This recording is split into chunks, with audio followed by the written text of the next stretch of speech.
Hedgewick's Nebula.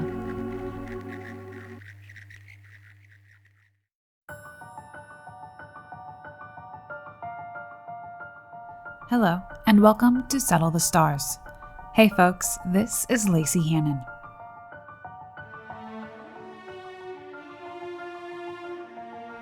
When you think of the constellations, certain big ones like Orion or Ursa Major probably spring to mind. Any of the corresponding zodiac signs would likely be candidates too, but you don't hear the name Ophiuchus come up too often. And that's a shame, because there are some very cool things going on in the vicinity of this lesser-known constellation. Best viewed during the summer months of June, July, and August, Ophiuchus may not be as famous because it's not exactly the easiest constellation to find.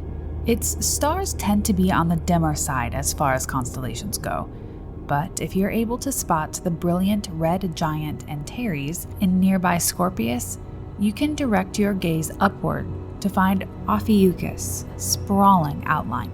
Ophiucus is the 11th largest constellation, and the overall impression of the figure appears even greater when combined with the two neighboring constellations, Serpens Caput, the serpent's head, and Serpens Cauda, the serpent's tail, which illustrators usually depict as one great winding serpent that's coiled around Ophiucus' waist and held in his hands. The name Ophiuchus is Greek for snake-bearer. In his book Babylonian Star Lore, author Gavin White suggests that the idea of the constellation being a man bearing a snake may have evolved from the Babylonian god Nera, who had the upper body of a human and the lower body of a serpent. The ancient Greeks had a few different ideas on whom the snake-wrangling figure was meant to represent. The most popular viewpoint seems to be that Ophiuchus is Asclepius, the son of Apollo and god of medicine. If you've ever wondered just how a snake wound around a staff became the modern, universal symbol for medicine, Asclepius' story has your answer. That symbol is known as the Rod of Asclepius and is not to be confused with the staff that has two entwined snakes and wings at the top, which is known as the caduceus, and which is a Hermes thing, not an Asclepius thing, which often gets placed on commercial health products anyway. There are a couple different stories concerning Asclepius, snakes, and the life-saving power of medicine. In one, the son of King Minos, Glaucus, drowned in a jar of honey, and the oracle at Delphi told the king that Asclepius could revive him. So Minos had the god brought to Crete, where he was held detained until he somehow accomplished the improbable feat of bringing back the deceased. While pondering this problem, Asclepius saw a snake coming after the honey and killed it with a sword. A second snake then appeared with a special herb that brought its slithery friend back to life. After taking a moment to appreciate the adorable sight of a snake carrying an herb for its fallen friend, and reconciling his shame over having killed its friend in the first place, Asclepius used the herb to bring Glaucus back to life. Another account suggests Athena didn't know what to get Asclepius for his birthday, so she reached for the nearest thing and was like, "Happy birthday, I got you Medusa's blood. I was just helping Perseus kill some Gorgons and thought of you, hope you like it."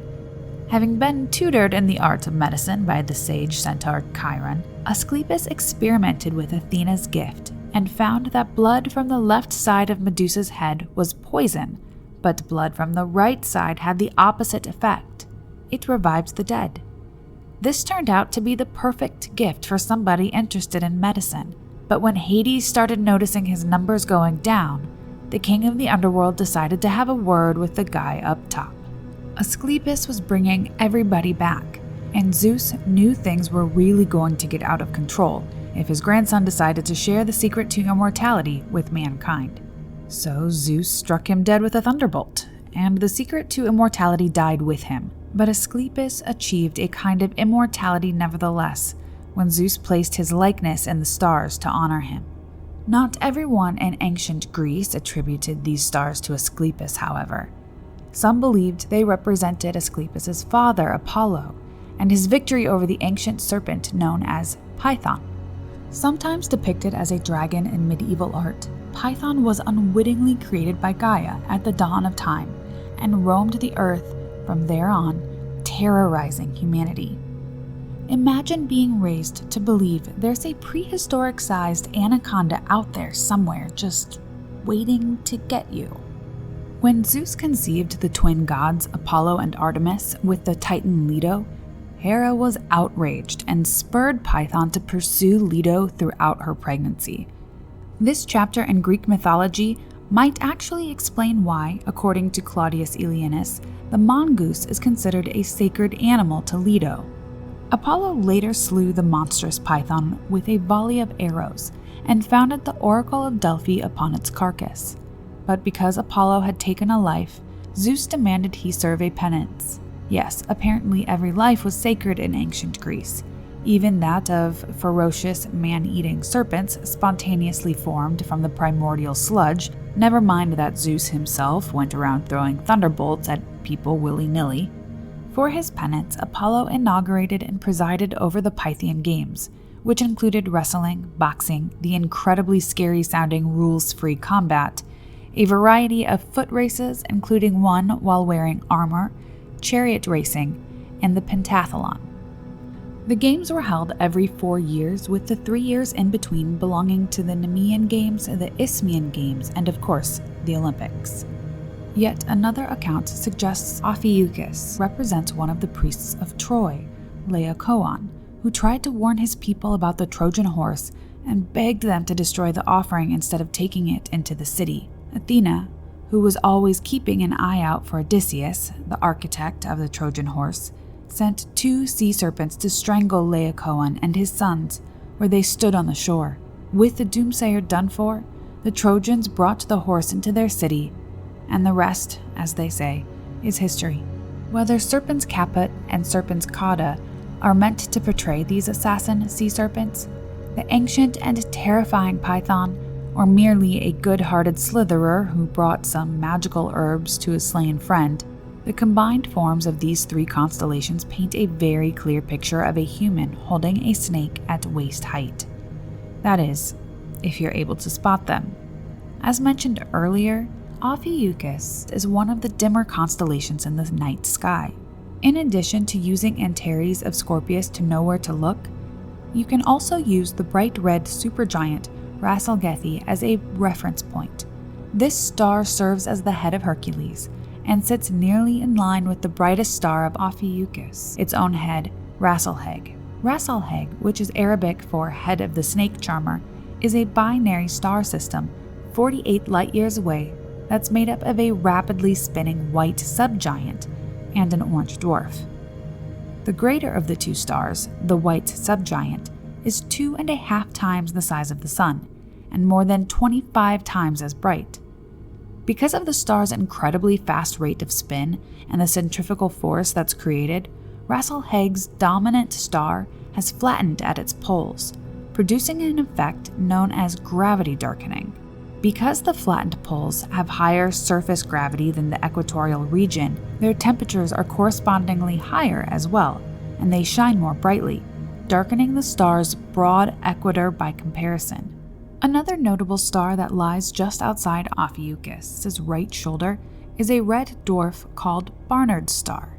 This star is named for American astronomer Edward Emerson Barnard, who discovered in 1916 that it has the largest proper motion of all the stars in our sky. A star's proper motion is the amount it appears to change position from our vantage.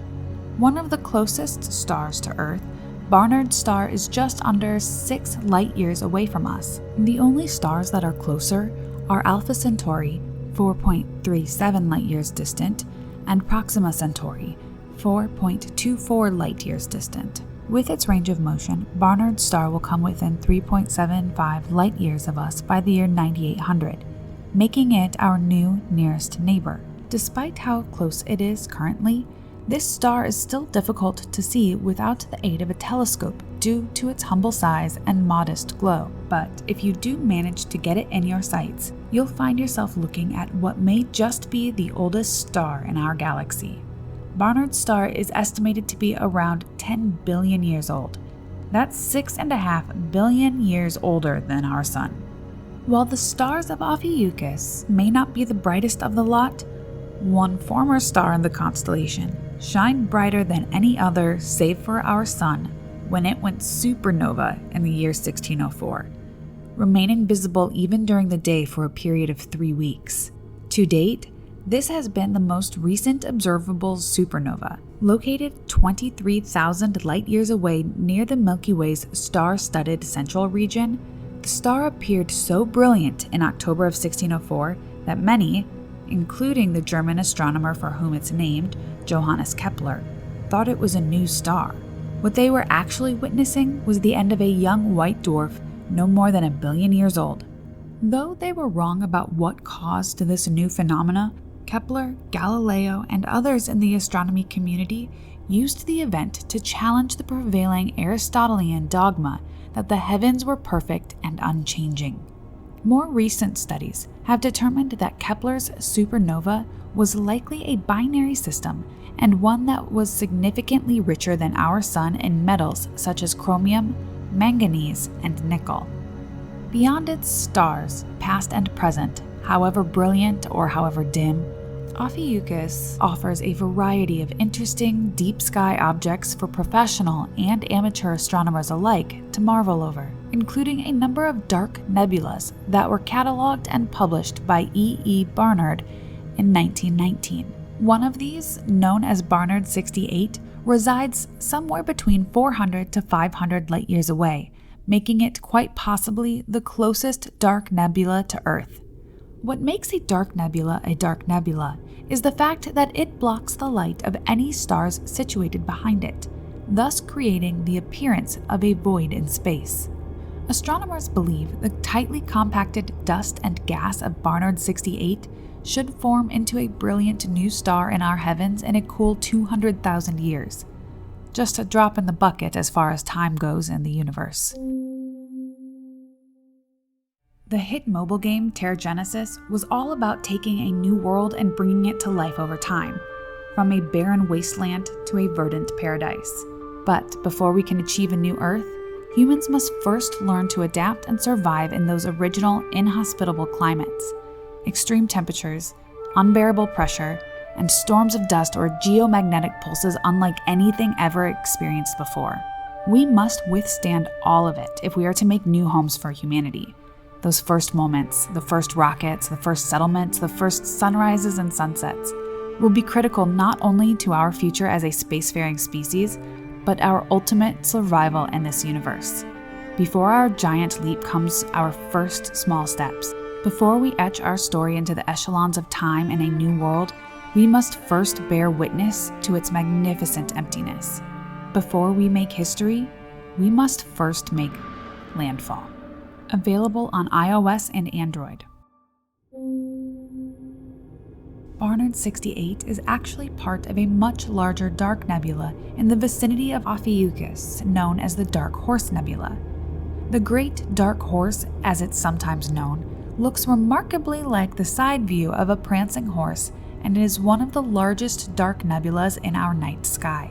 Multiple other, smaller, dark nebulas make up the overall impression of this massive equine that frolics in silhouette against the hazy glow of the Milky Way. There's also the Pipe Nebula, whose stem and bowl make up the horse's hind leg and rear, and the S-shaped Snake Nebula that forms one of the horse's raised front legs. Not far from the Great Dark Horse Nebula, which is located just outside the constellation's right leg, you'll find a different kind of nebula that can be much more interesting to look at if the absence of light isn't exactly your thing. The Little Ghost Nebula is what's known as a planetary nebula. Though these types of nebulas don't actually have anything to do with planets, the term simply has to do with their round, planet-like shapes. The Little Ghost Nebula doesn't really resemble a ghost either, so much as it resembles a stunning blue-green eye.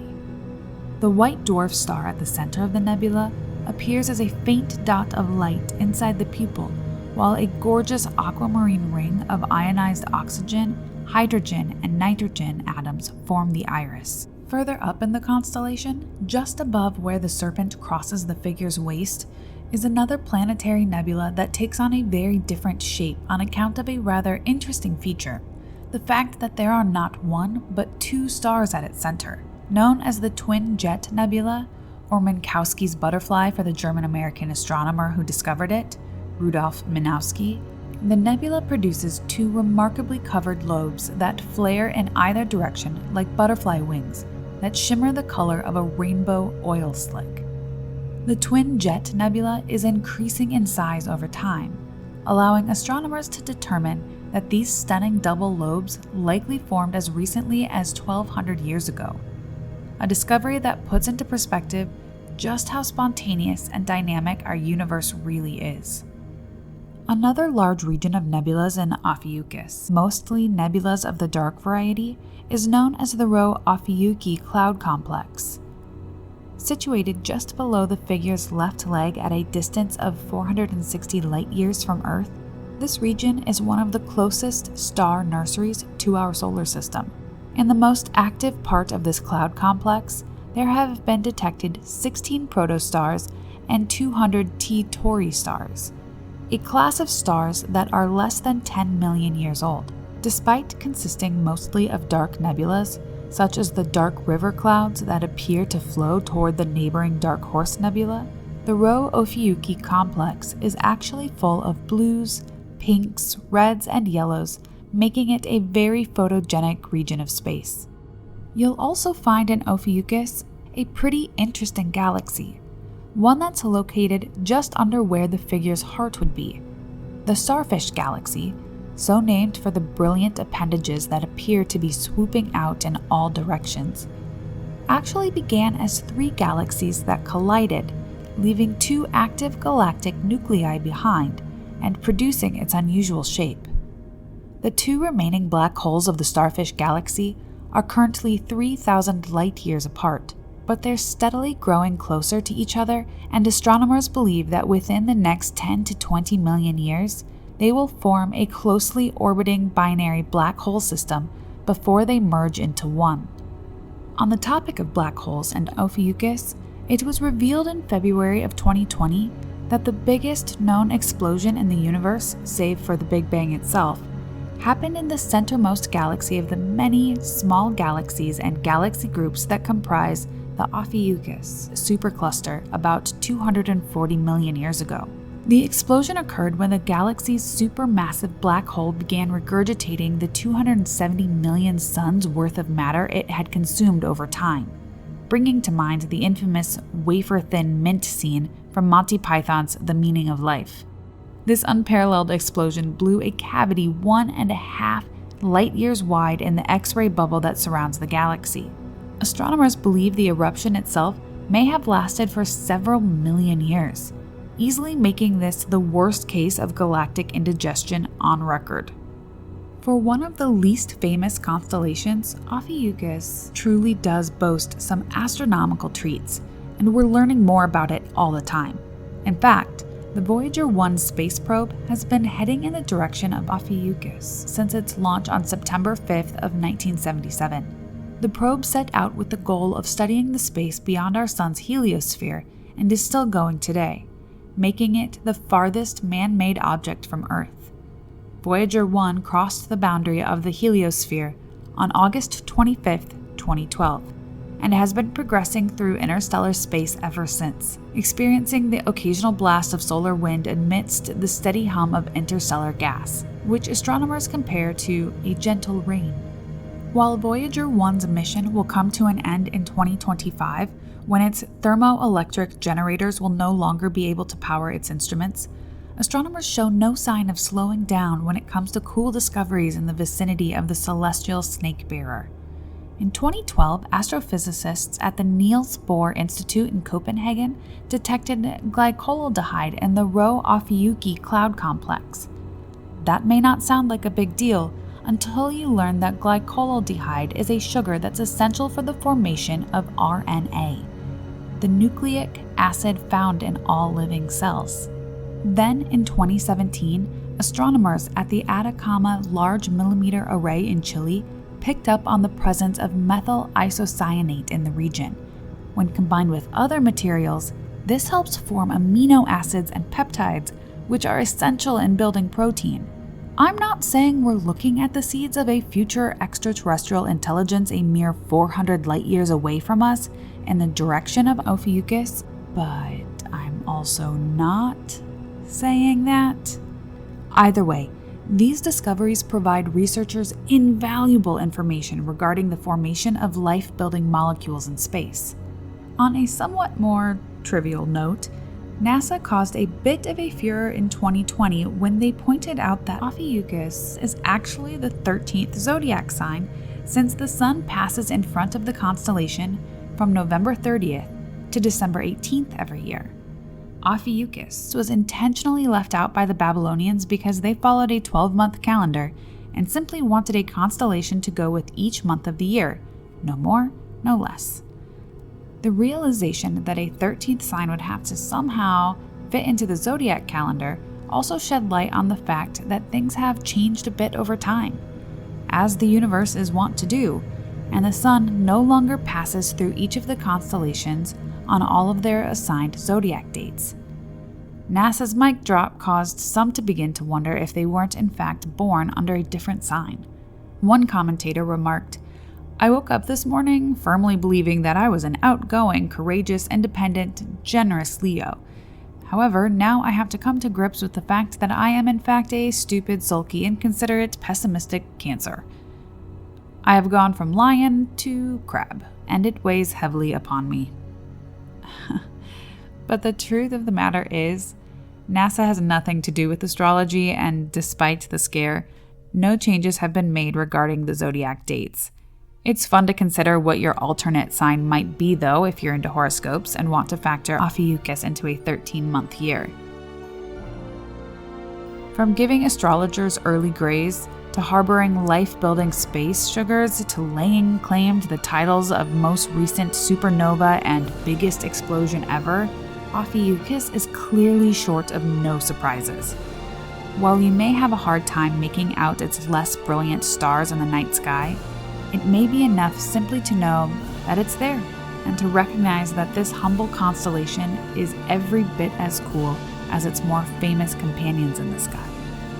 Happy terraforming. Settle the Stars is a proud member of the Edgeworks Nebula, a collection of intriguing and informative podcasts from Edgeworks Entertainment. Edgeworks Nebula.